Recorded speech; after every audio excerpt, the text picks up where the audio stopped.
Thanks so much. There are two ways to engage in technology transfer activities. One is to take your research and patent and try to license that invention or create a company, and that's called technology push.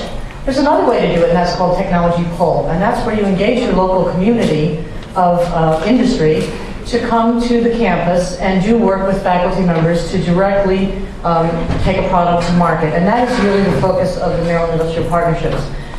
So I've got 7 minutes, I'm told, so I'll go through the program in 7 minutes. Really, what is it? It's a system-wide program, and let me explain where the funds come from. This program is intended to accelerate the commercialization of technology in all of Maryland, and it provides funds in order to engage local companies who work with our faculty anywhere in the University of Maryland system. So certainly, the bulk of the research happens where the researchers are, and so College Park, in Baltimore, Towson, Eastern Shore, Frostburg, and UMBC, and so on. So any one of the institutions are eligible, and as long as you're working with any company in Maryland to actually create jobs and economic development in Maryland. So the funds are really provided by the state in order to encourage job creation. And you're hearing a lot of discussion about technology-led economic development in these days, about how do we get jobs created by engaging the local universities in that process.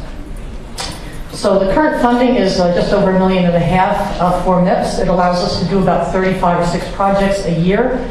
Our faculty and students gain very commercially relevant experience in research and development, and the companies essentially get to leverage with the resources and facilities and expertise at the university for their benefit to take a product to market. We are technology indifferent in that we will fund projects in any discipline, so it doesn't have to be the current rage of the state of the art. As long as the company's taking a product to market, anything that is technology-based research. We don't fund market research, for example, but we do fund product development. Just like in SBIR, the projects are evaluated on 2 fronts. One is it good science? And the second, is it good and impactful for the business? And again, the funds are provided with the expectation they'll be paid back through job creation. So the key points are, the projects are conducted by the university faculty at the university, sometimes in conjunction with the company researchers. And all of the funds that MIPS has are matched by company funds depending on the size of the company, and the funds all go to the professor. The only thing is, it's not a 3-year grant, it's a 1-year grant with deliverables and a schedule, so it's a little different for a lot of folks to participate in. But all the funding goes to the university, and off you go. Depending on the size of the company, our funds are larger for startup companies, which favors them. We fund 90% of the startup company's project, and they put up 10%, and it has to be cash. As the companies get larger, which we define by the number of employees, it goes to 65-35 and then 50-50. So the largest companies are paying half. So it's still a 50% off sale for them. But typically what happens is startup companies need the funds, and they come to us because they can't support the R&D any other way. And large companies tend to come because they need a particular faculty expertise, someone that won't come to work for their company, but they'd like to help work with. So let me give you, in the remaining 3 minutes, just some examples of successful projects that we've had over the years. The largest selling product that we ever had a hand in is HughesNet. So how many people have heard of this product? Okay, that's great. So did you know that with HughesNet, all the algorithms by which we deliver internet via satellite today were designed by Dr. John Barris, who's an electrical and computing engineer at College Park. Dr. Barris worked with Hughes Network Systems. The economic development impact is this is I think about $7 or $8 billion product now, and they've hired 400 engineers at HughesNet to support the development of this project. So that's a win for the state in a lot of reasons. When you think about sales tax on $7.5 billion, you start to see the substantial payback.